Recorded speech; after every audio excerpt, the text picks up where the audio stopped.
Welcome to all that are joining us today for the final session of the Leadership and Management track of the Summit.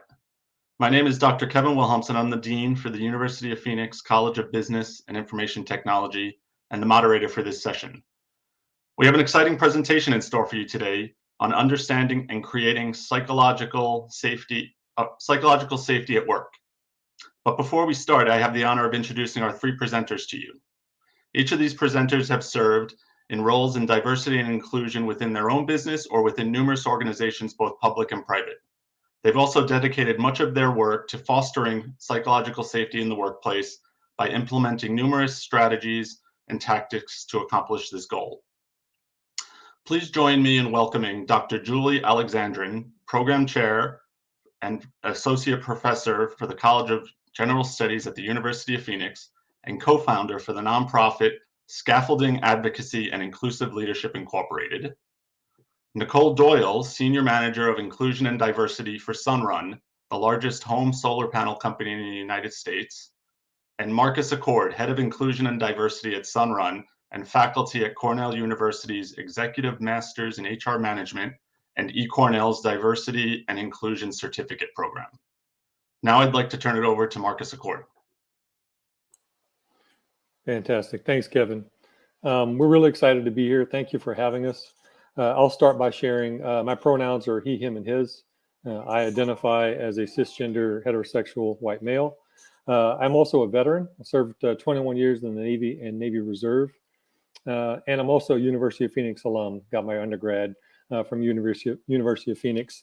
While I was serving in the military, I took classes at local University of Phoenix campuses. So really proud to be here joining all of you. And I think we're going to go through and do another introduction for each of us as well. So let's start with Julie also. Hi, I'm Julie Alexandrin, and I've done most of my work in higher education, really integrating the different studies of psychology, education, and diversity, and bringing those together to create safe places and safe experiences for people and welcoming experience. Worked a lot with youth and do private diversity training through my nonprofit, along with working with LGBTQIA+ youth and allies in creating them in advocacy and leadership skills. And over to you, Nicolle. Hi, I'm Nicolle. My pronouns are she and her. I identify as a cisgender straight, first-generation Ecuadorian American Latino woman. And my work at Sunrun is all inclusion, internal programming, focusing on fostering psychological safety and creating a belonging atmosphere where everyone can bring their full selves to work, regardless of their background. Fantastic. Thanks, Nicolle. And as Kevin mentioned, I lead inclusion and diversity at Sunrun. I have the privilege of working with Nicolle every day, and really proud to be here. So let's go to the next slide and let's talk about why psychological safety is important.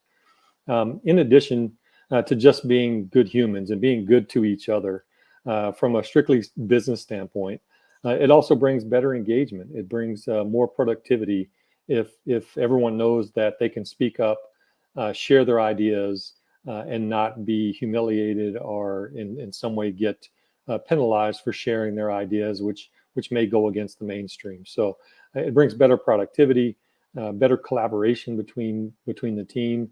It doesn't mean there's not conflict. There's still healthy conflict, but brings about better collaboration between the teams.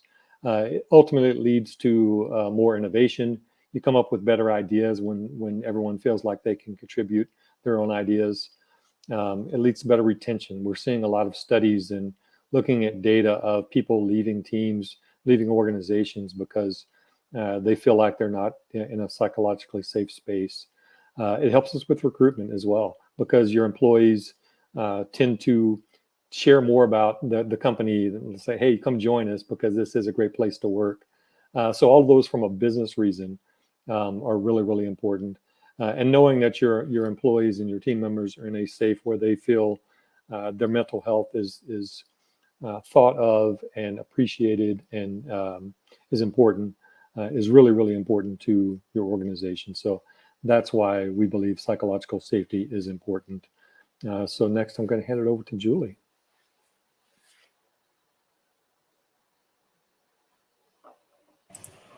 Sorry, I forgot to unmute myself before I went over to the slides. So we're going to ask everybody to take out either your phone or a laptop or on your computer that you're watching, and to go to menti.com. We're going to ask you some questions and kind of play around with what this whole kind of psychological safety, what does it really mean, and what might it look like for different people. So if you could go to menti.com, and then you're going to find the code 50301284 and put that in.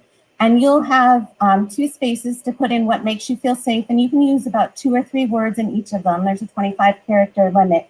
But go ahead and let's see how people feel. What makes you feel safe? So any place, what might make you feel safe? So go ahead and these answers should hopefully start popping up. Oops, Nicole, oh. Are other people having trouble with the code? Of course it always.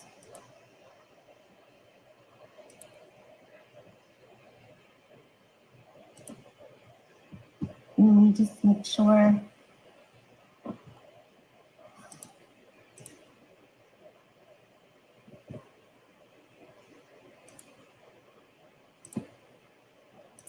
Sorry, let me just. As always, best laid plans of mice and men.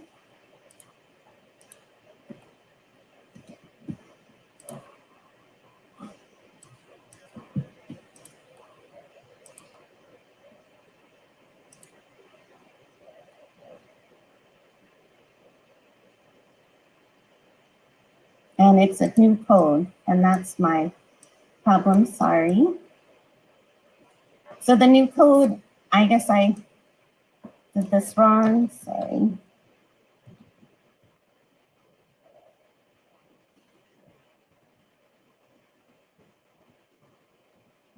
Here's the new code for everybody. Hopefully that will, there we go. We'll just have to.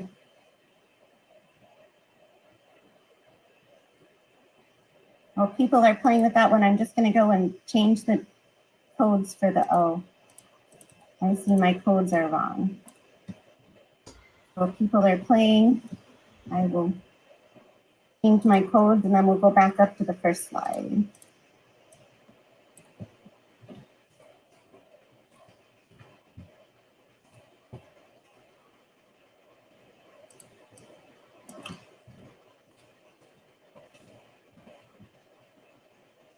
Okay, so we're starting to get some answers. Oh, there we go. Now we're starting to get a lot more. It's starting to work. What makes people feel safe?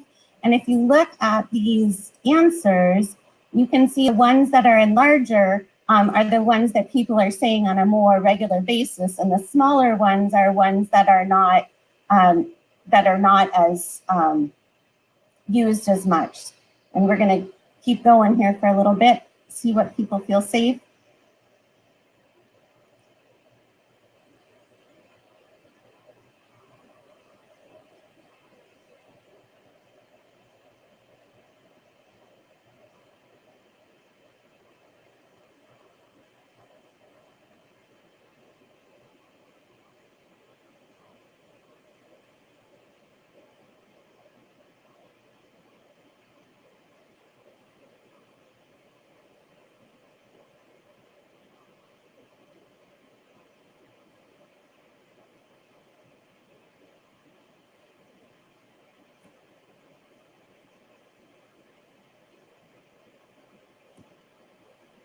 And what I think is really interesting too is looking at some of these words, acceptance, trust, family. Some of like family, we pretty much kind of know what that is, right? Or we sometimes know what acceptance is or what it looks like. And so a lot of these words can sometimes be somewhat ambiguous too, of what makes you feel safe. And then some of the ones that are way on the side too, like smile, make someone feel safe. Someone saying hello, privacy, feeling like you belong, all of those. And so it's really interesting to see the diversity of the answers that are starting to come out and play here.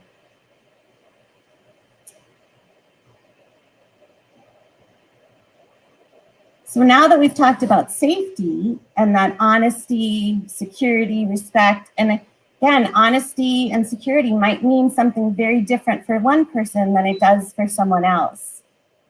Being heard, communication, so some of these overlap also. It's really interesting that family is really staying right there in the middle. Acceptance is really becoming a big one now too. This is really interesting. I'll give you guys about a minute more. Oh, I think we're finally kind of stopped. So really thinking about these words and thinking about what you said and then seeing what others are saying too, because part of psychological safety and creating safety in it is understanding what is safety for others. So we kind of know what's safety for us, but what's safety for others? And now that we kind of know what safety is for us, let's look at what we feel is kind of unsafe. So here the code is 19. So if you just go down to, you can do to then join another presentation, the next code is 19013066.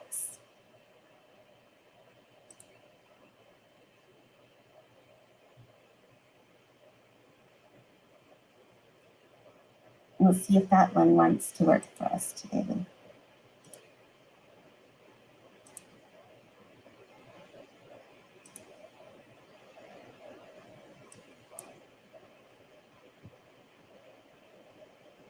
I hope this one is working.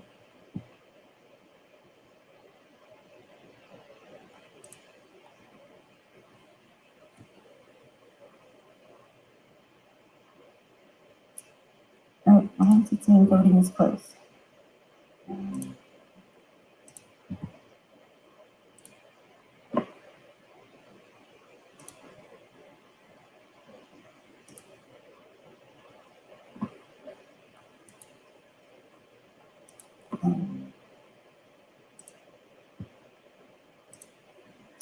There we go. Sorry. I'm somewhat still new to Mentimeter, and I thought this was going to be really great and go really smoothly, but of course it never does as you think it will. So let's go ahead and see what makes people feel unsafe.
So these words are also really interesting. There's some that are these are much more in some ways known or agreed upon, like anger, aggression.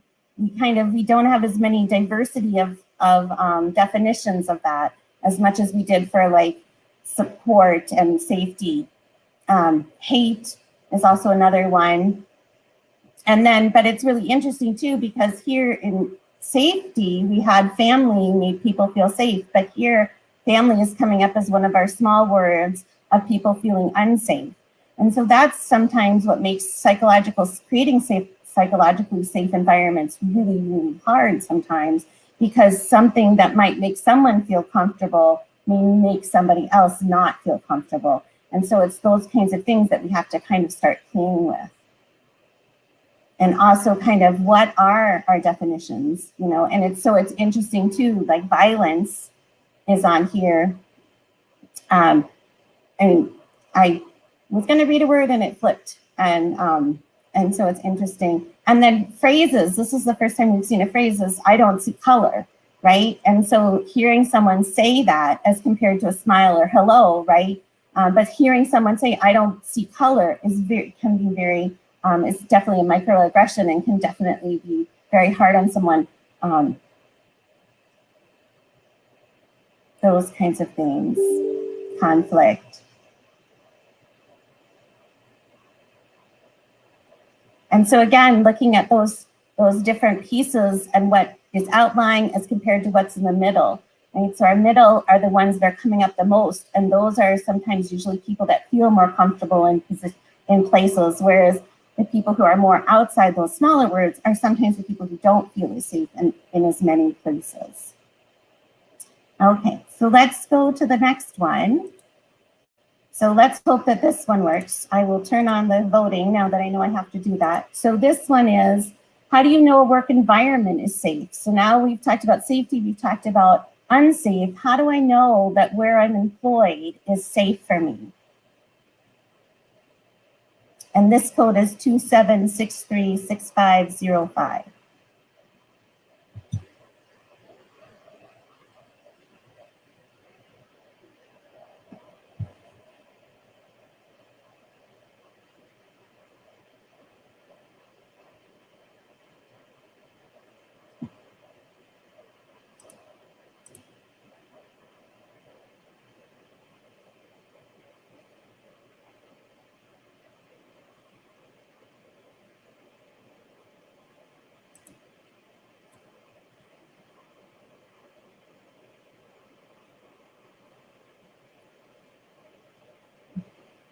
There we go.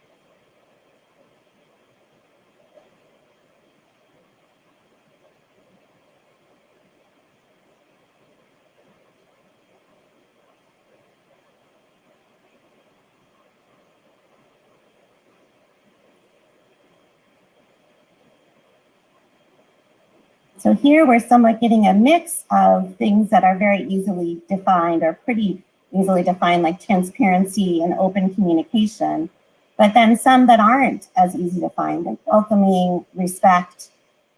Those kinds of things are sometimes defined very differently for some people than for others. Open doors is a pretty consistent one.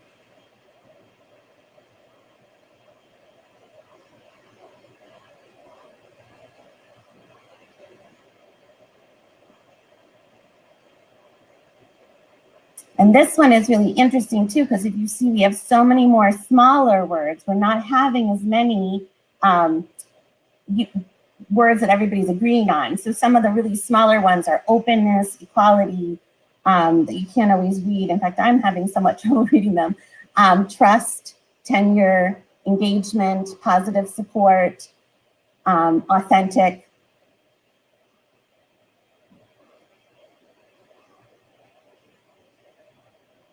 So Taco Tuesday is a really interesting one. So again, so here we're starting to talk about as employers or as people who are creating safety environments, look at this diversity of what people are looking for in that safety. And so sometimes this is what makes it feel really hard to create psychological safety, because it's so diverse in what people are looking for in there. And sometimes it's also how I define something may not be exactly how other people define it. And so that's also a really important thing to think about.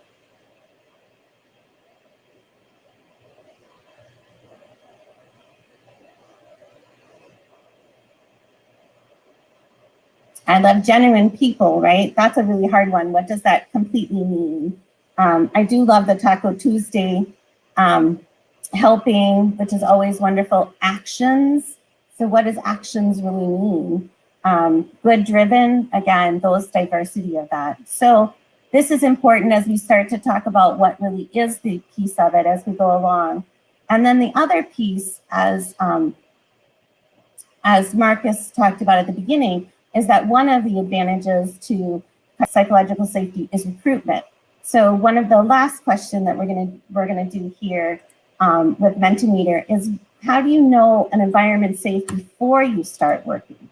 So if I'm someone who's coming and interviewing and I want to come to your place, how do I know that this is a safe place? And this is one of the most important things to look at, especially when you're trying to get a diverse group of people. If your work environment right away doesn't seem safe, people are going to not feel welcome or not feel like they want to be there. So how do you know when you're thinking about interviewing for a job or looking at a job ahead of time? How do you know that that space is safe for you?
And again, with this one, we're getting real diversity in the background, but we're having some really strong ones like the reputation, the word of mouth, talking to people ahead of time. Mission and vision came up really quickly at the beginning, but it's kind of gone to the back, which I think is interesting. Transparency, social media, and especially now that we're all so much more online, we do have that expectation of looking at social media, looking at LinkedIn, and looking at those different things of what we see about them. So when we talk about psychological safety and recruitment and bringing people in, we also need to look at that wider picture of what is the outside picture of our company or where we are, our organization, those kinds of things, our school.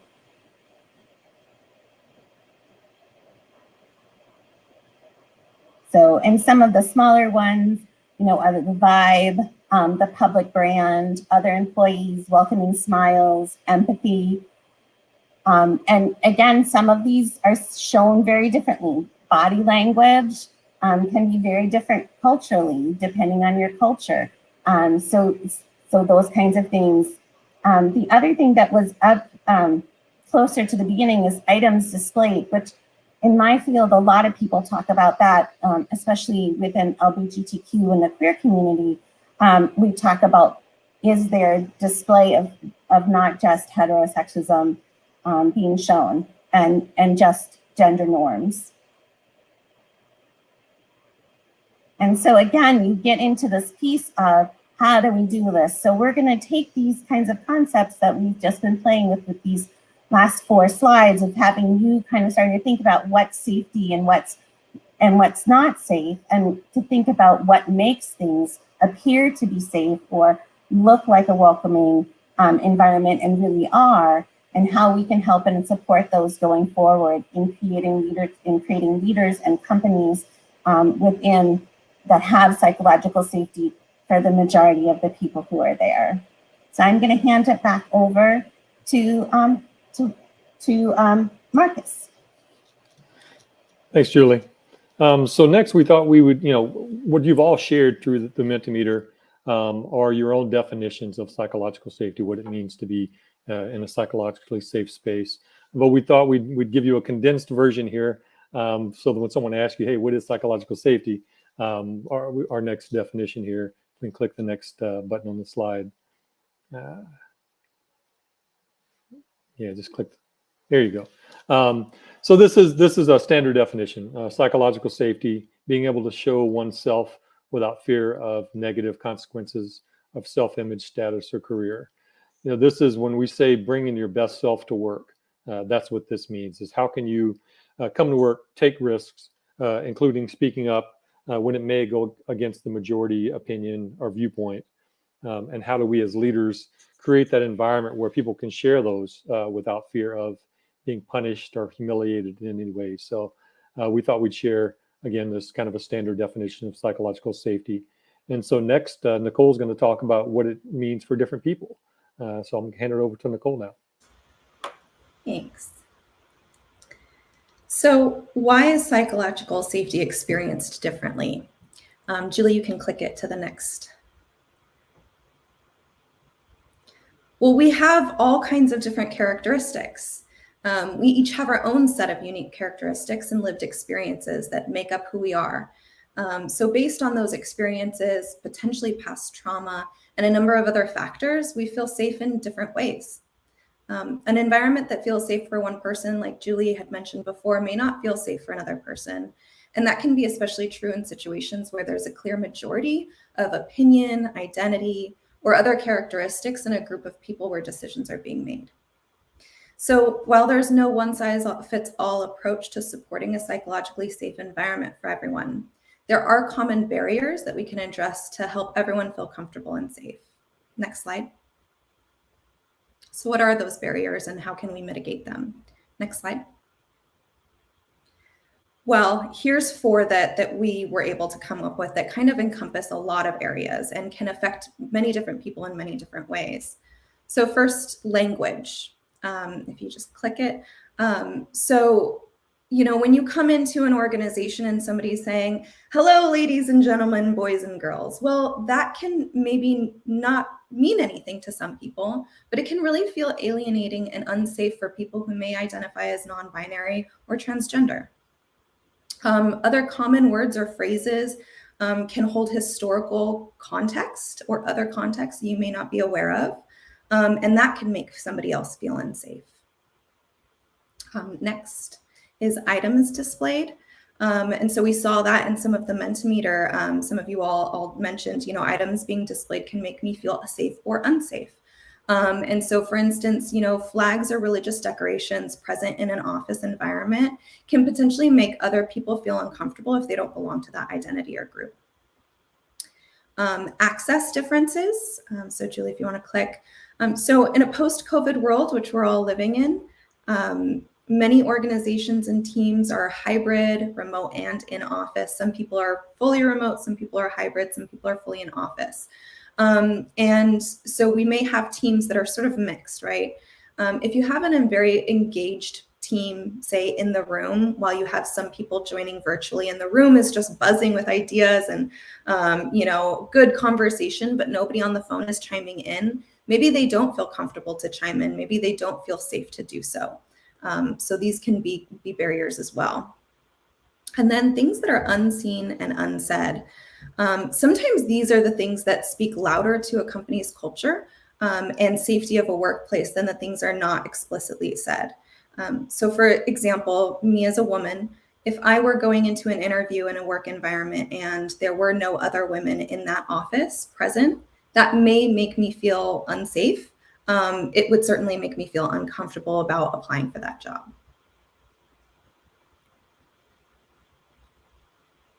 Julie, you're next.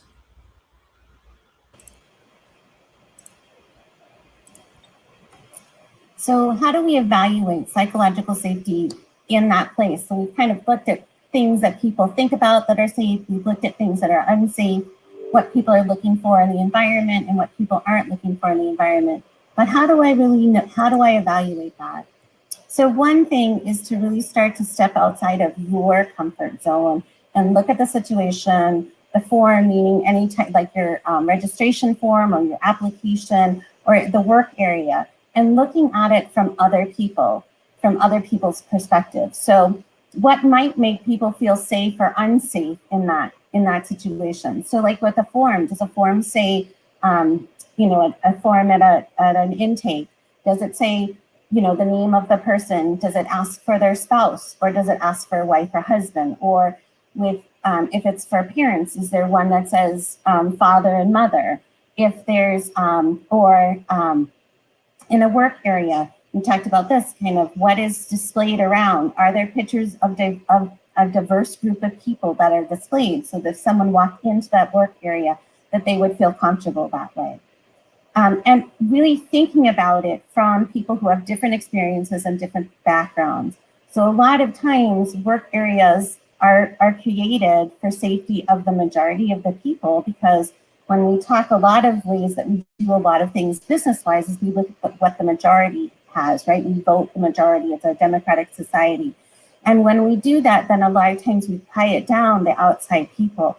And so what we really need to do is make sure that we're creating experiences for diversity of backgrounds and diversity of experiences that people are coming with.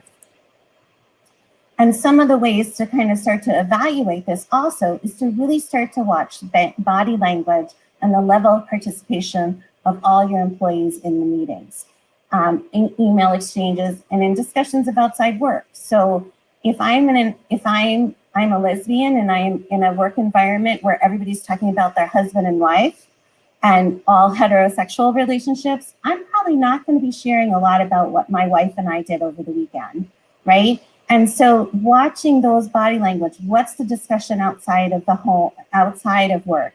Are all people, as kind of Nicolle was saying, are all people engaged in the conversation in a meeting? Have you heard the voice of all the people who are sitting at your table? If you haven't, how are ways that don't always put someone on the spot? So sometimes you don't always want to say, hey, we haven't heard from you. What do you think? Right? Sometimes that works if it's a smaller meeting, but sometimes it can be overwhelming. So thinking about different ways that people could experience. Can they share, like especially now with virtual meetings and both ways, people can put stuff in the chat or say it out loud. So it gives that other piece of ways of interacting. But people watching people's body language, are they engaged? Are they sitting forward? Are they doing, or are they kind of looking down and not really paying attention to what's happening in the meeting virtually, or even in the room when we're all there? And thinking about that, if you're seeing that people have that body language of protection or that body language or not participating, then that's when you need to say, hey, something psychologically is not safe for this person, and starting to evaluate what that might be. And also evaluating if everybody has equal access to like events, awards, resources. So this becomes really hard. Like Phoenix, we are throughout the United States, but the majority of our workforce is in Phoenix. How do we balance that if we're having a big celebration for all the people who can come to Phoenix, how do we support all the people who are virtual and make them feel just as included and just as much a part of the Phoenix environment as others, right? And awards. If I'm having a group of people who are virtual and a group of people who are face-to-face, are my awards something that anybody, no matter where they are, can use? Or resources. If I have special resources for people who are close, do I have people who are outside?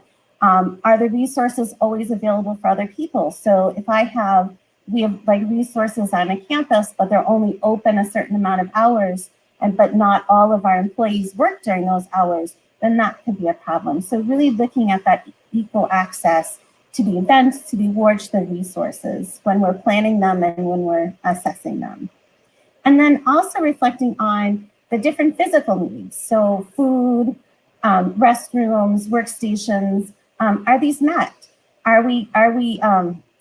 Is the different dietary needs of our employees, if we're having an employee dinner or meal, are they being met? Are we having food that's vegetarian or vegan? Are we having food that's non-gluten-free, right?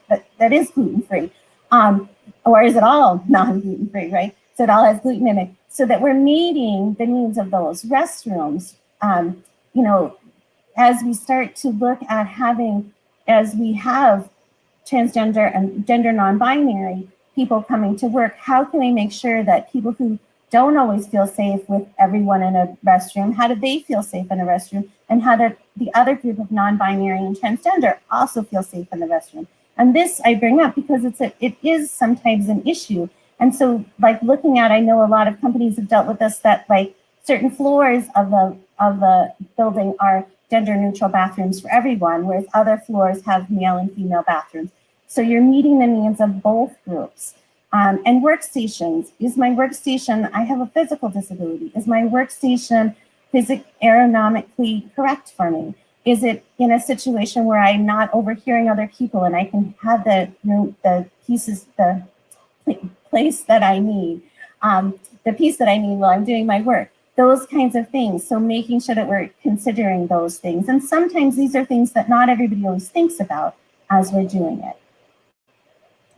And then once we've started to create, how can we, now we've evaluated it, how can we start to create the psychological safety when we realize that there is some issues going on? So one, a lot of people know about the golden rule, which is do unto others as you want done unto you, right? What we really start to talk about now is the platinum rule, which is to do unto others as they want done to them. So creating empathy and understanding of your employees, talking to them about what makes them feel safe and what doesn't make them feel safe. And the other piece too is also talking about having common language, right? So trust, what does trust look like? What does it feel like? What does it sound like? It might be very different for me what trust sounds like than it might be for someone else, or respect.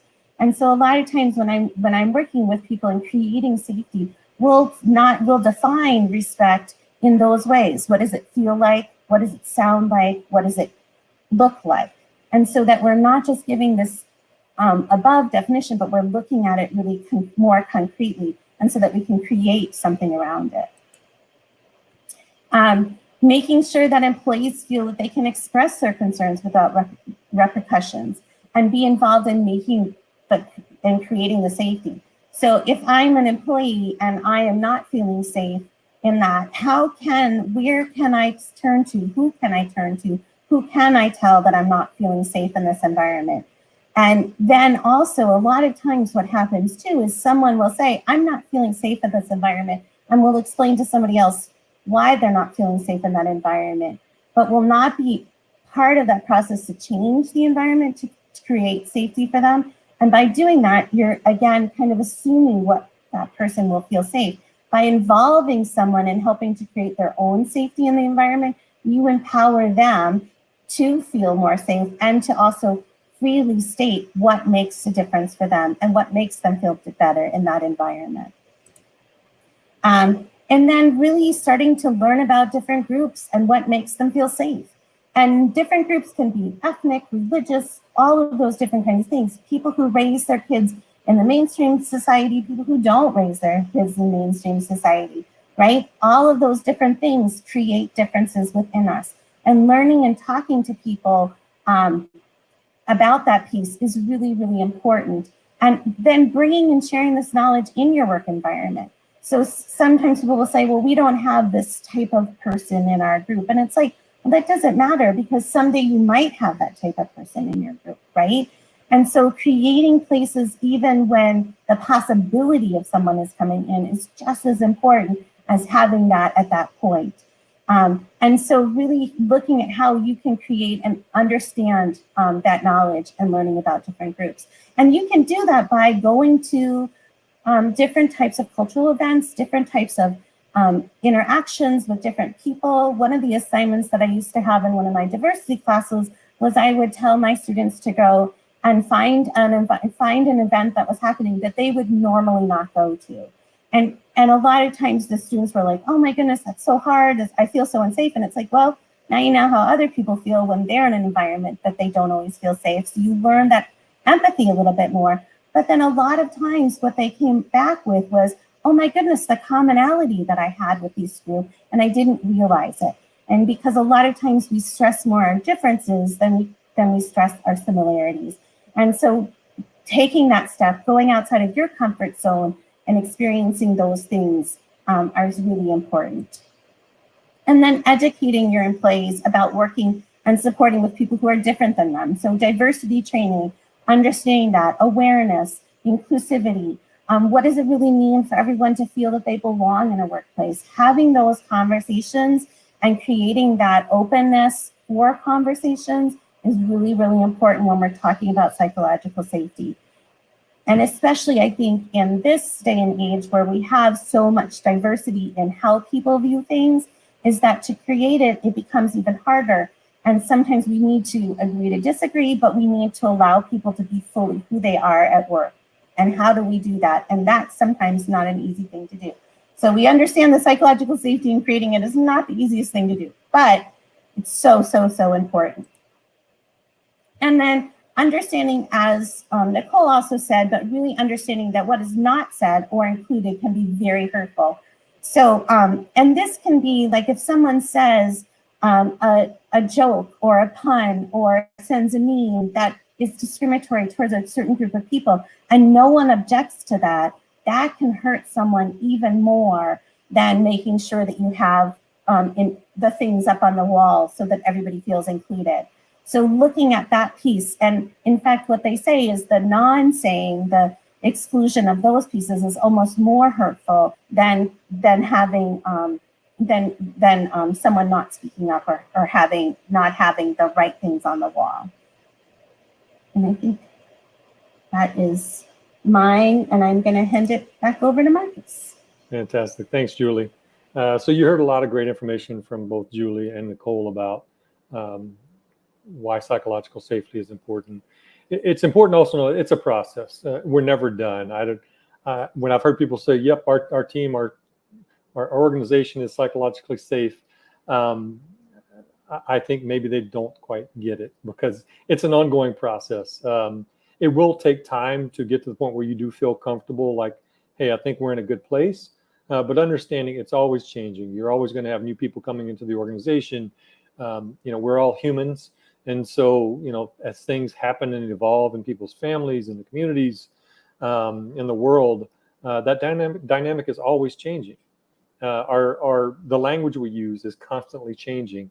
And so people speaking up and saying, hey, this terminology doesn't fit me anymore. My identity is different.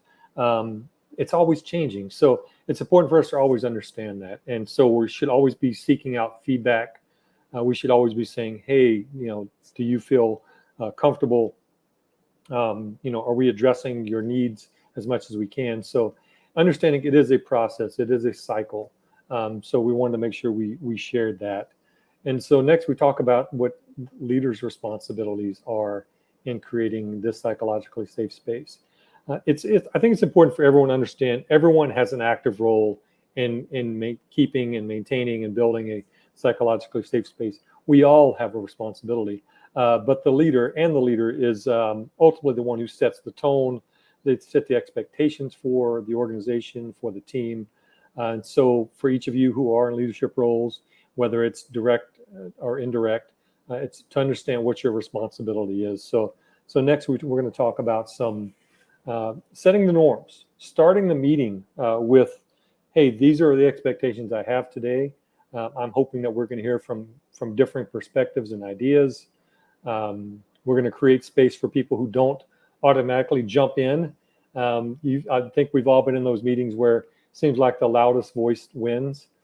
So how does the leader create that expectation of no, we're gonna hear from everyone today. So starting the meetings with that, and then next, some great tips I've seen and heard from others is assigning a champion. So starting the meeting with, hey, I'm going to be the inclusion champion today. I'm going to sit back and I'm going to interrupt bias. So when we start talking about bias, I'm going to be the one today who interrupts bias, or assigning someone else to do it.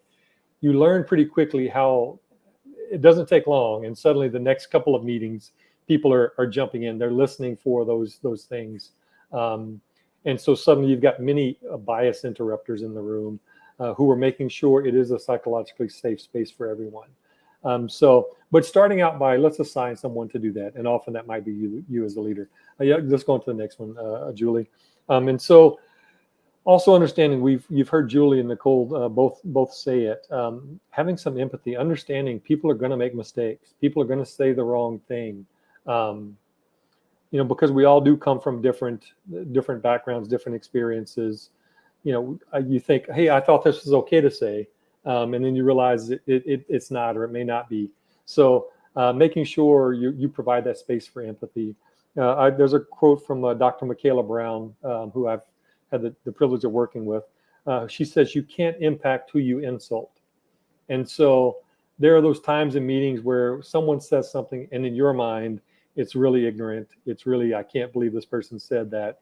Kind of questioning, I'm sorry, what did you say? Or maybe this is what you meant to say. Kind of trying to find a way to interrupt that bias or to correct them in a way that doesn't automatically shut them down. That's how we're going to create more dialogue. That's how we're going to get more people to join in these conversations. And then finally, our last bullet here, seeking feedback. So again, finding other ways. Did we notice this in the meeting? I've been in a bunch of meetings where afterwards people are like, this was a really inclusive meeting. This really felt awesome. And because of my role, because of Nicole's role, because of Julie's roles, we're always listening for those other things. So I've had to go, yeah, it was a great meeting. There were great things that happened, but let me point out these one or two other things that happened. And so, making sure you give that feedback for the future. I'll also say, there are times it's best when you can interrupt that in the moment, when you can say, hey, can we pause here because this just happened. I think this might have created a space where it wasn't comfortable.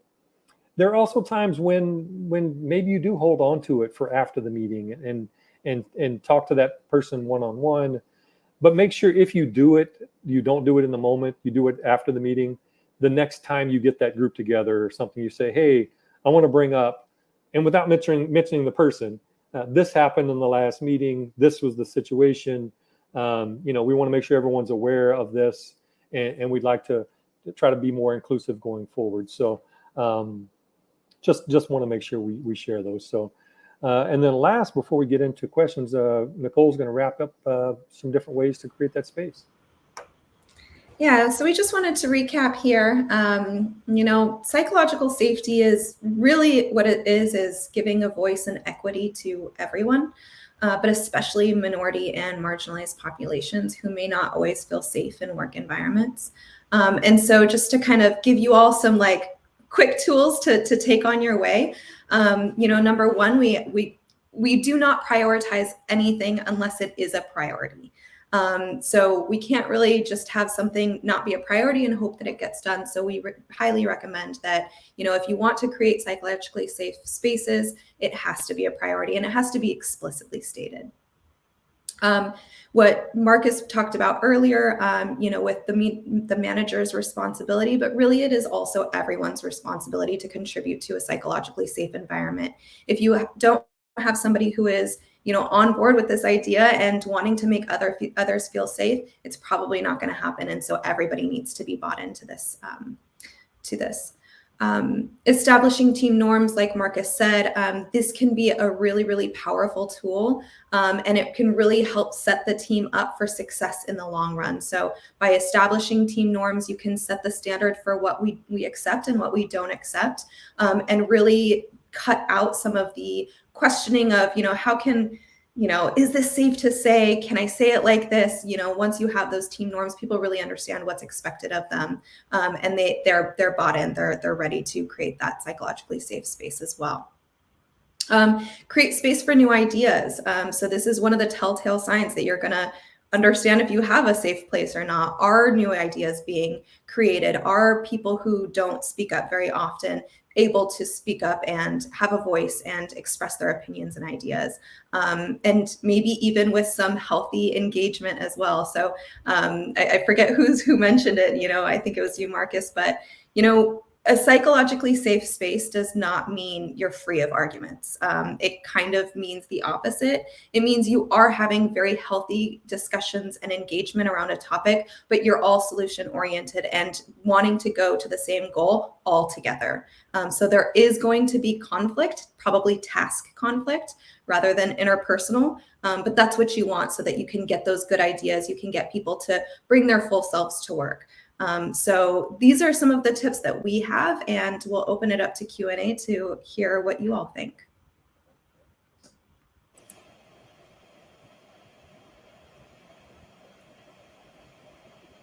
So one thing before we go on, I just wanted to show you that we do have resources, and there are some resources here.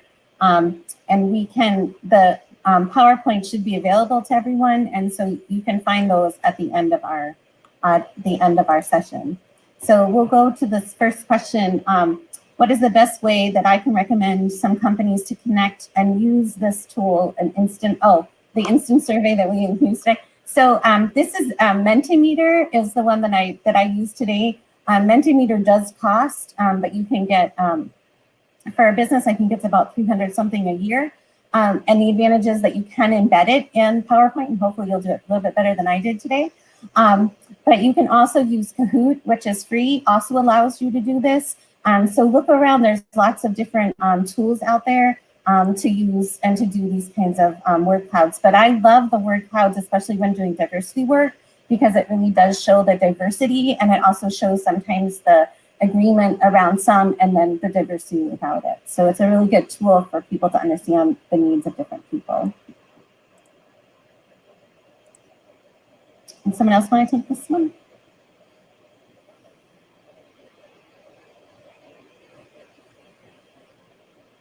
Do you see it, Marcus? I do. I'm trying to understand. Is it Gen X or Gender X population is what I was trying to understand. And the answer is probably the same for both. It is asking questions. It's when you meet someone, ask, how what's your preferred pronouns? What is your how do you identify? We've started doing that in a lot of our interviews with people. Before we even start the discussion, is hi, my name is Marcus, and these are my pronouns, and I'd like to learn how you like to be addressed and what your pronouns are as well. So I think that's where you start, and just being open and receptive. I've seen that in quite a few of our comments today, is just asking questions and being open to understanding. We only know what we know. We know our own lived experiences, and so just being open to understanding different generations. I think that's throughout history. There's always one generation's complaining about the next generation, right? It's without that receptiveness, and I think that's what we are seeing from the more recent generations. I guess I would phrase them that the more acknowledgement that we're all humans, we're all a little bit different. So I think for those of us who are maybe a little older, we that takes some practice of understanding that we just need to ask more questions and be open to learning. I think the other piece too is recognizing that when we are advocating for a group that has been marginalized and isn't always accepted, you are also changing the views and understanding of people. So like for a lot of people, understanding non-binary and transgender is really hard because so many of us learned that it was just an XY or an XX or an XY chromosome, and that was it. It was either male or female. And because our society is so based on how we interact with men and with women, it is very hard for people to sometimes make that change but I need to know that I feel safe knowing only how to interact with you if I know your gender. And so it's sometimes too, we have to make sure that we're supporting both sides in making that transition and making it a psychologically safe place. This doesn't mean that we should never talk about it, but that's why it's really important to have the conversations. How can I make these people feel safe and these people feel safe? And what happens, and making sure that the majority is not the one who's just carrying the conversation, that we're getting the voice of the other people together. And sometimes also bringing in outside people help with that conversation. So bringing in, like we have youth groups that come out and talk. There's lots of different groups that can come and do trainings or talk. There's lots of resources out there. And another really great thing that I found when talking about diversity, and instead of doing it within who's kind of against, is reading a book together, like a young adult book that talks about experience of a different group of people. Because then it's the conversations out here talking about these other people instead of talking about people who are around the table. And so it will infiltrate out to the people around the table, but it allows you to have a more comfortable conversation. And so sometimes also bringing that piece in will help with that inclusivity.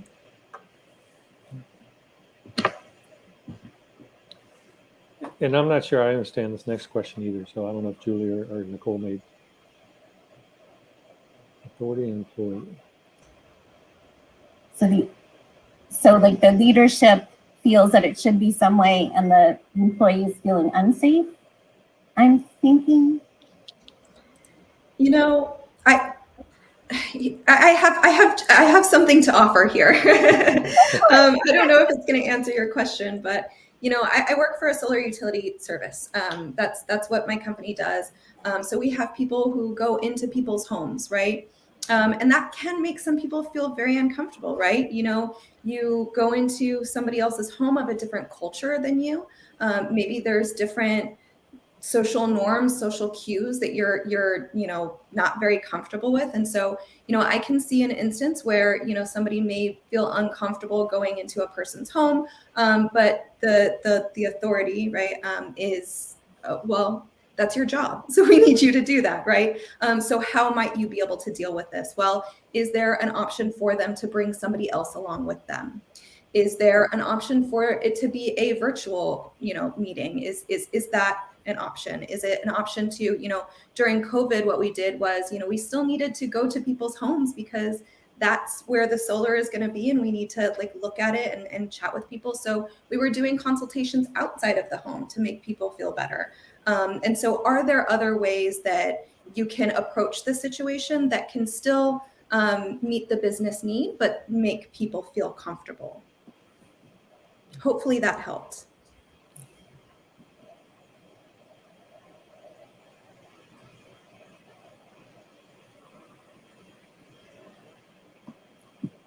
So just so you guys know, we're a little off because we were supposed to have someone reading the questions for us and doing a thing, and they had to back out last minute because of an authority thing. So that's why we're kind of thrown off a little here. So sorry for the kind of. Yeah.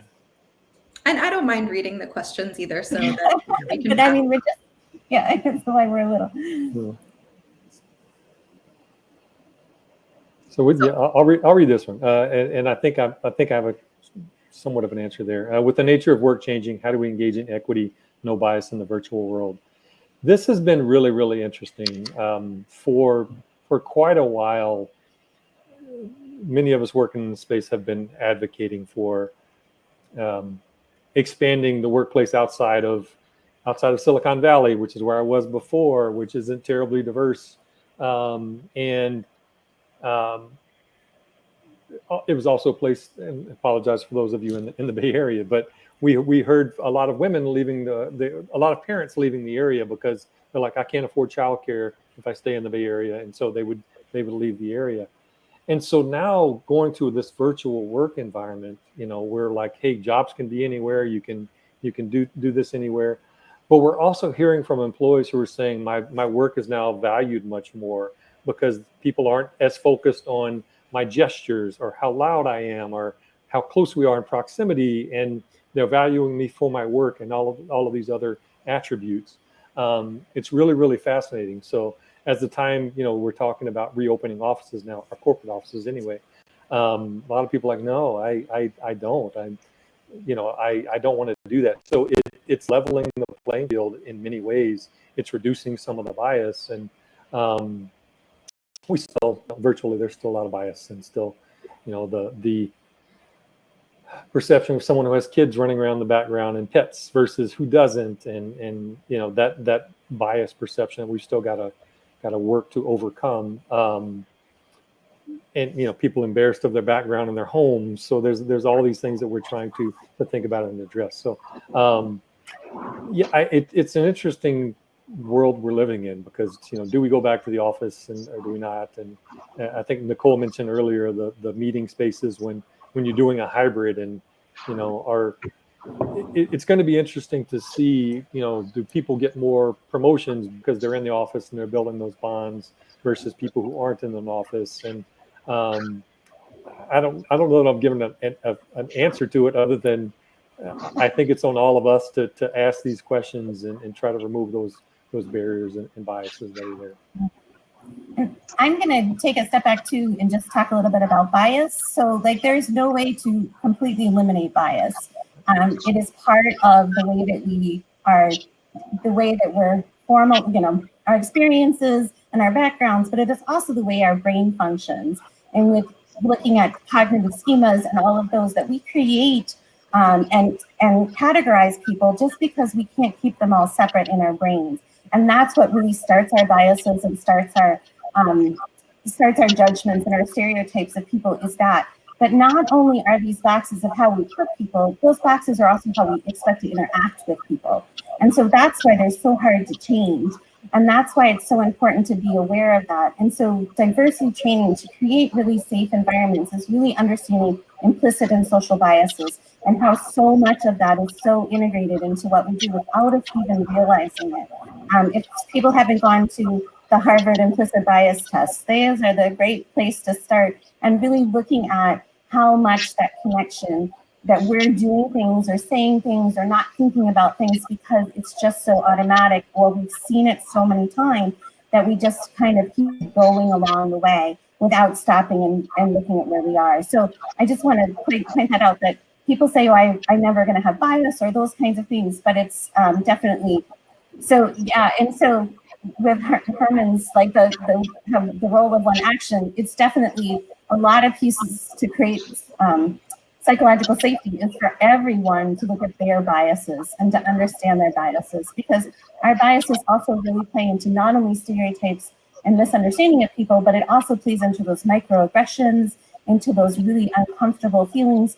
And a lot of times people from kind of the majority, the mainstream society, don't always realize that they're doing it and don't understand why someone's getting upset. And so really the best place for us as leaders within any type of organization is for us to understand our own biases. And until we know our biases, we can't start to change them. And we can't really start to fully create psychologically safe environments without that. And I'm going to jump in here and ask one of the next questions that goes along the lines of this. And are there any suggestions for how to discuss or handle white privilege in the workplace, especially after covering and discussing a little bit about bias and how that occurs? Anyone? I'll jump in. I'll start. Yeah, it's. I think indirectly the best way was what I've learned. I've been in spaces where we jump right in and start talking about white privilege, and the term automatically puts barriers up. I had the chance to meet with Dr. Robin DiAngelo, who was the author of White Fragility, and really a deep discussion about that. Like, white fragility and white privilege is kind of almost a 300 level. Like, when someone doesn't realize their own biases and their own privilege, jumping to that can put up some real big barriers that ultimately leads them to not engaging in the discussion. So I think you start with understanding, as Julie mentioned, we all have biases. You know, a lot of us have some privilege, you know, opportunities to join things like this. So we all have some privilege. So starting there and then gradually getting to the point, well, and so let me help you understand how you as a white person, you know, how you may not realize some of the advantages you have, the privileges that you have. But I think it's imperative not to put people on the defensive. Now, some people are still going to. They're still going to react no matter what you say or what you do. But I think there are a lot of people who are just inquisitive, who just don't know, who don't realize what their privileges are. I'll very quickly share my own. I grew up in a small town in Louisiana, but it wasn't until I joined the Navy that I met someone who was Hispanic or who was openly gay. Like, I didn't know. And like, so that's changed my worldview. And so had someone just automatically jumped on me and started saying, oh, your privilege, your white privilege, it might have shut me down as well. So just, you know, being open to, again, what we said earlier is this: if you're going to create a psychologically safe space, you've got to do it in a way that makes people want to engage. So just figuring out how to do that is, I think, helpful. So Julie, I don't know if you want to say something. Yeah, and the other thing I was going to say too is that listening to how people feel that they've not had privilege is just as important sometimes. So a lot of times, a lot of people who are, like I have found, I live in very rural Virginia, and some of the white people that I've met really don't feel that they don't have privilege because they've been so oppressed because of their socioeconomic status. And so really starting to like acknowledge that piece and also acknowledge the white privilege that they may have because of the color of their skin. And that's that intersectionality piece, which also becomes really, really important. That it isn't just one aspect of a person or one piece of them. I mean, for me, I look like a little white soccer mom, right? And I wear dresses and I'm somewhat petite, but I work with kids with emotional and behavioral disabilities. And so I walk into a room and they'd be like, yeah, we're gonna blow one over on her. And I'd be like, yeah, go ahead. And then they'd stand up to me, right? Or I was told when I was in my 20s, there was no way that I could be a lesbian because I was just way too feminine. So, the other piece too is understanding the experiences of others. And sometimes, like, I am very privileged in that I do hide a lot of my I'm also severely dyslexic and have physical disabilities. I can hide those. None of you know that. But if you saw me walk into a room with my service dog, then you would know right away. So it also depends on those different things too. But you need to acknowledge when other people feel that they've been oppressed, and for you to say that they haven't, or when they feel that they don't have privilege, and for you to say that they do, you sometimes need to start with that conversation of where they are. And that's the way not to, like Markus was saying, for their defenses to go up, to really start at that baseline and to work with them and to find the commonality. And sometimes too, just having like a cross-conference or cross-business lunches or gatherings that are non-business, that are just social events where people can mix and mingle with each other and just get to know each other is also a great thing. When I was at the University of Southern Maine, we started having evening dinners where we had students, faculty, and administration and alumni come together, and we would have meals together. And it started conversations that never would have happened. And so finding those kinds of ways too to create connections across barriers that might not happen. And also multi-level, like for us to have faculty and students eating together was really unheard of at some universities. And so it was really neat to see those connections.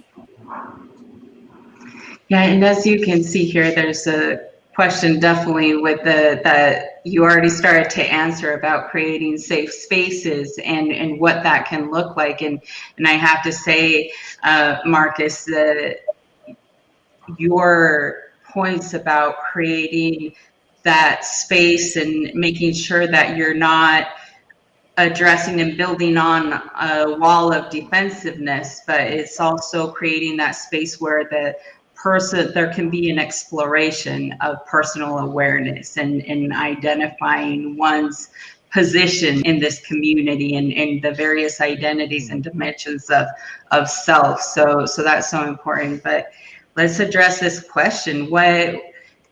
How do you suggest HR can implement transformational change? Are there any tips, any immediate action steps that someone can take? Oh, that's a good question. I never have a direct answer to that because, and I think HR plays different roles in different organizations. I guess be the best way of putting that. If you have a really good, strong HR team, and we call ourselves the people team, so that we just won an award comparably for one of the best HR companies. So I'm really, really proud of that. And so I feel like our people team can go into the organization and within each function, because what's happening with our install team, which is climbing on a roof, is much different than our technology team, sitting in Lehigh, Utah, or Denver, Colorado. Much different experiences, much different things going on.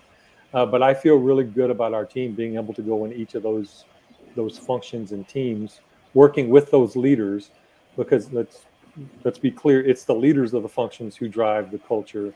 HR, the people team, is here to help with that. And so I'd say in those cases, absolutely include your team. If you're within the business or the organization, reach out to your HR partners to help you with that. I've been at organizations where HR was not that role. They were tasked. They were there to do the administrative work. They were there to help people make sure they weren't getting themselves in trouble legally, and they weren't driving the culture. And so I think if that's the case, then you find who are the culture leaders in your organization. You know, sometimes it is the leader. I was at one company where the CEO was out meeting with shareholders and they didn't drive the culture, but it was our CFO, in an odd way, was driving the culture of the organization. So I went to the CFO and we started working on initiatives together. So figuring out who that is in your organization that can help you drive those changes, I think is important. So I feel like I've said way too much. Julie or Nicole, did you want to talk about those either as well? I would just add, I agree with what you said, Marcus, and I would just add that, you know, depending on the level, in my opinion, I think a manager should be making transformational changes throughout the year. You know, you don't really want to wait until things really get over the top or past the tipping point in order to make a change and solve the problem. Like, you know, I think Julie talked about it and Marcus talked about it. You know, you want to kind of step in and intervene as quickly as possible. And so some of these transformational changes may be minor tweaks to the team dynamics, you know, responsibilities, how we communicate with each other. And so I wouldn't suggest waiting to, you know, have some sort of official or large rollout for a transformational change. You can start that process immediately. Well, and I think that really goes back to what Marcus was saying with that it's a progression. Like, it's not going to happen overnight, and we're not going to, you know, walk in one day and everybody's going to feel safe when people didn't feel safe the day before. And so, and to realize that each piece that you put in to create safety, you work towards it. You know, it's like understanding diversity, understanding differences. We're never going to be 100%, but we're always going to try and work towards it. Because also things will change and what people feel safe about too, and our safety in our environments and those kinds of things. So that's another piece to realize, that you may not 100% ever reach it, but it's always something that you're working towards. That goes along with change as a constant, right? And that leads us to this next question. How do you feel about leadership changing at a rapid pace to help transform organizations with inclusive leadership? I think sometimes it can be good. You know, sometimes you need a change. Sometimes there's old processes, old habits, just old relics of the past that no longer serve your organization or serve your teams that are there now. And so sometimes it can really help. It can really make a good change for the people, and really show them that you're really committed to creating safety for everyone. When done well. I don't know if you know, sort of gutting your leadership team is appropriate at all stages, but it can be very, very useful in my experience.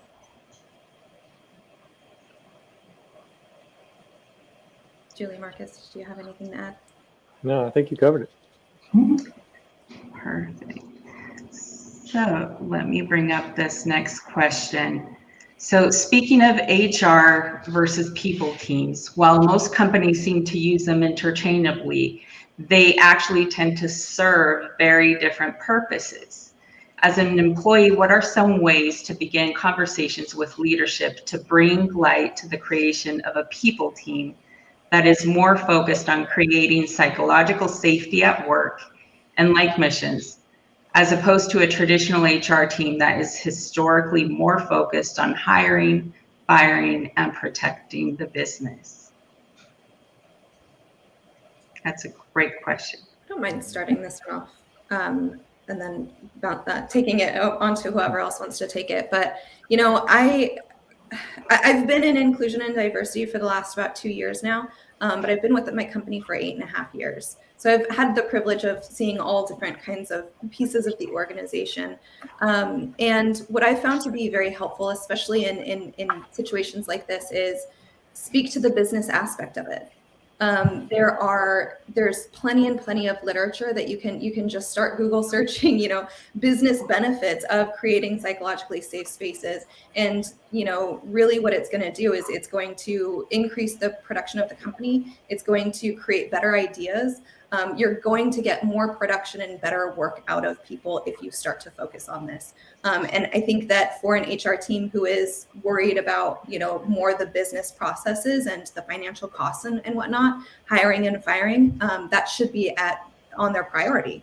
The function of the business and the money that we're spending to hire and fire those people. And so investing in psychological safety can release a lot of that burden from them and from the organization, as well as make it more positive and productive. Julie, Marcus. I think I would also just say with that whole thing, if you're creating a psychologically safe place, your hiring and firing is going to decrease very quickly. And so you really can focus on the other stuff. And sometimes it's that, balance of how can we focus on this as we make this transition. And it's important to think about those priorities in that way. Perfect.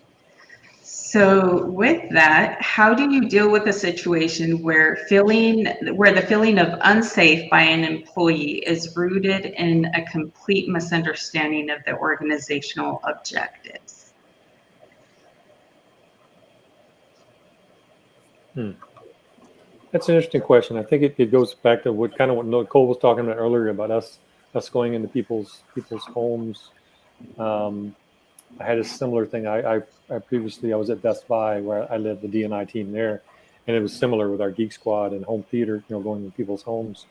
And so, yeah, it takes a lot of questions, a lot of digging into what are our roles, what are the reasons for these roles, why do we have to do them this way, and then understanding of the employees. What about it makes you feel unsafe? We certainly had many different examples of that. You might imagine showing up at a customer's home and there was flags outside their home that made not everyone feel welcome. And so, how do you deal with that as an employee of the company? But also, our objective is to put a home theater system in their home or something like that. So, we ultimately where we landed at Best Buy and here at Sunrun as well is our employees are the priority. If it means we're going to lose a customer because we can't put them in that kind of situation, then we're going to lose a customer. It doesn't mean we find someone else who is more comfortable. We won't put our employees in those situations. So it's getting to know your employees, asking them those questions. What is making you feel unsafe, and we'll change our objectives if we need to. So, I don't know if you do something else. I think the other thing too is making sure that your definitions are all the same, that you're really talking about the same words and the same understanding of words. So like going back to like that respect piece, or talking about, I've done a lot of work with special education, right? And so we go into schools and the school group comes with different priorities, and the parents come with different priorities, and the teacher and the student. So you have all these different groups together, and until we define like what is, because the law says that everyone is entitled to an education. Well, what is an appropriate education? That's a really interesting definition, but yet it was the center of that, but everybody was coming with very different definitions of what that meant. So sometimes looking at what your organizational objectives are and seeing how everybody really feels about those, or what those mean to those different people, and having the conversation about what does your mission mean? What does your mission mean to different people? How are different people supporting your mission? That's one thing that we've started at University of Phoenix, really asking our faculty, like, how are you supporting the mission? It also makes them feel a more integrated part of our university, but it's also a really important question because they are so important working with our students. So to me, it's that questioning, but also making sure that everybody's on the same page with the vocabulary and the understanding of what you're talking about. Yeah, I would like to tack onto that. Just, just thinking back to the Mentimeter that we even had today, and wow, the word transparency. Transparency came up numerous times. And so is there, I've found experiences where this kind of situation is happening, and the manager is like, I'm telling you, this is why, but there's not a whole lot more transparency that has been given so that person can understand the bigger picture. And so is there more transparency that you can provide to that person so that they can understand at a deeper level?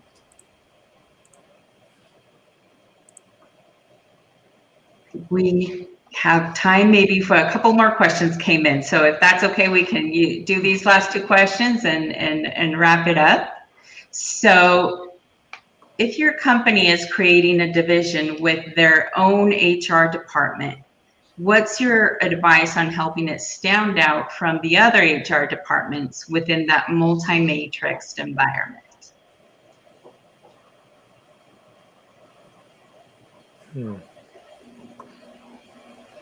It's a good question, because I'm trying to think of how to. If the question is about starting a department focused on inclusion, diversity, psychologically safe space, I've had some experience doing that at a couple of organizations where there was either a function for inclusion and diversity, or I had to start it from nothing. I've always believed in you embed these principles in everything else. First thing I do is go talk to learning and development and say, what does your onboarding look like? What does your new manager training look like? What is your, how do the HR business partners interact with the business? And I try as much as possible to embed a lot of these philosophies and beliefs and within everything else, so that it isn't a standout department. Obviously, I think it is important to have a dedicated team focused on inclusion and diversity. That's kind of our jobs, Nicolle, and our jobs is to be the advocates and push and drive a lot of stuff. But we do it through other teams and other departments as much as possible. But if the question is, how do you stand out? By making it real, by making it, impactful to the employees, impactful to the business. So, and understanding that's almost two separate things, right? It's being impactful to the employees is one thing, like making people feel psychologically safe and they can contribute and do those things. To the business, it is, how are we reducing turnover? How are we getting the most contributions from our employees to drive innovation? And so that is how you make your at least your inclusion and diversity team stand out, by making it real. I've walked into organizations before where they had an inclusion team and couldn't quite figure out what they'd done. I think they were a lot speaking on panels and doing a lot of things, but weren't like creating that space within the company. So that's where we always tend to focus, is how do we, and then how do we show our value to the business? That's it. As we talked earlier, it can't just be HR is driving the administrative tasks. Showing the value.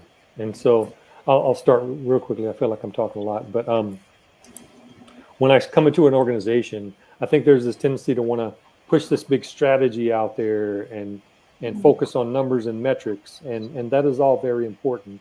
But as Nicolle will tell you, what we started with was hearing the voices of our employees, by both having, starting employee resource groups, which Nicolle drives and leads. And we started a series called Candid Conversations, where people could share, this is what my everyday experience is like. These are the microaggressions that we face because of my identity. And again, Nicolle leads all of that programming internally, which led to us the next year, our employee survey. Inclusion and diversity was the #1 rated thing in our organization because of all the great work Nicolle's done. So we started there, and now we're like, okay, now we're really focusing on holding leaders accountable, having meaningful metrics. I think if we'd done it in reverse, it would have been really, really challenging. So, again, I think that's how you stand out as a team or function that's doing something meaningful. So I'll stop there. Nicolle, want to add anything, or Julie? Okay. And this one last question. I think this will lead you into wrapping up today's session. So how do you handle situations where psychological safety and DEI are at opposing ends? I've met people who say they feel much safer with people of their own kind and culture. I really want to answer this, but I'll let Julie or Nicolle kind of go. I was going to let Nicolle start. She said Okay. I think we were all going to let each other start. Yeah. This is, I don't know that in my opinion, I don't know that DEI and psychological safety can be at opposing threats. I think that somebody can feel more comfortable, but that doesn't mean that they feel unsafe in a different situation. And so, you know, I really think it's about, I'm just going to go back to the awareness. It's, you know, having the conversations with people and showing them other people's perspectives that are just as valid as their perspective. I think back to the white privilege question, and really making sure that you're not alienating any group. You know, I think that the white privilege conversation really does alienate a group, and that's opposite to what we're trying to do. And so by having the conversation and by making sure that people hear and see other people's perspectives, I think that they can come with more empathy to these conversations and not feel like they have to also be on guard. Because I think that if somebody's not feeling psychologically safe, they may think that, oh, I have to be with people who identify the same as me. But if they can see that psychological safety does include other people, maybe they will break down that barrier. Yeah, we've had this conversation quite a bit, especially with employee groups, where should they be just of the employees who identify with the name of that group, or should it be open to allies as well? And I've always gone with the philosophy of it should be open to everyone, because you need everyone to understand the experiences. But there have been times where, and we had a couple of most recent, when the Asian community was being attacked. We held an open space. It was I forget what we called it, Nicolle, cultural conversation or something like that. It was a critical conversation. Critical conversation. And as we started the conversation, we said, hey, this is, if you know, thank you for being here, but unless you identify as being Asian, please put yourself on mute and just listen to the conversation. And we did the same when the trial of the officer who killed George Floyd. We did that with our Black ERG. We said, hey, thank you for being here, but unless you identify as being Black or African American, please just put yourself on mute. And so we want people to join that discussion. I've also been in spaces where we were talking about sexual assault. And we did say, hey, for this conversation, this is only going to be for women to attend this conversation. So there are those times when you say we are going to be, you know, a conversation of just of this identity, of this experience. But I think generally, you as Nicolle said, you want people to understand what's happening. You want to understand what others are experiencing. So I know we do that with our ERGs. We tell them, like, look, everything you do has got two audiences. It's the identity of the group, and then how do we educate and get that support from people outside of our identity as well. I think that's important to do. I would say trying to connect people who think they're different but have similar jobs or similar passions or similar ways of seeing things, and having them start connecting. There's lots of stories about how, like there's this one singer who's transgender, and she came out while she was working in a very, very conservative church. And she came out and they all supported her because they all knew who she was before, and they had that connection. There's, lots of talk about people who are, who used to be part of the KKK, who then connected with someone and had a conversation and realized the bias. So sometimes it's starting those conversations and just connecting them. And hence why, like, having community meals or doing the readings and having everybody to read and then discuss, to start to see that we may look different on the outside, or people have separated us because of these things.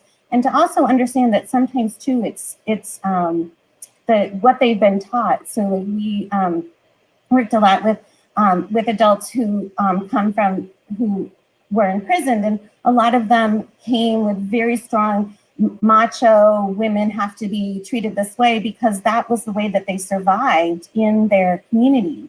And so sometimes too, it's helping them see that that those rules work for there, but it is okay to see things other ways, and you'll still be safe to see things the other way. So sometimes also you have to remember that piece too, that sometimes it's scary for them to say that because of who else might go against them by them changing their opinion. And so realizing that piece too. So, yeah.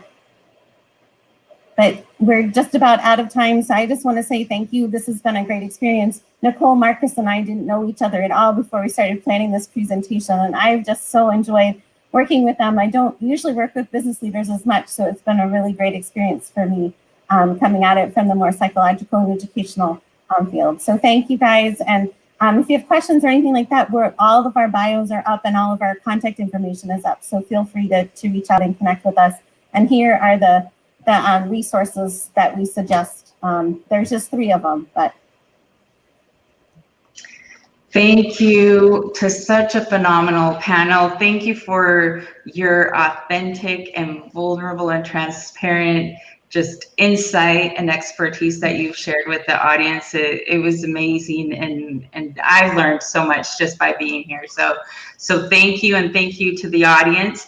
Now we have a little break, and we highly encourage all of you to go over on the left side on the navigation panel, jump into the networking session, meet with one another. What a great way to start learning about each other's experiences and really taking advantage of what it is, the intersectionality of our various identities within this entire audience. So please take advantage of that, and we will see you in the afternoon session at 4 o'clock Eastern time, 1 o'clock Pacific time, and join us there at the research stage. Thank you again to this amazing panel, and thank you to the audience for joining us.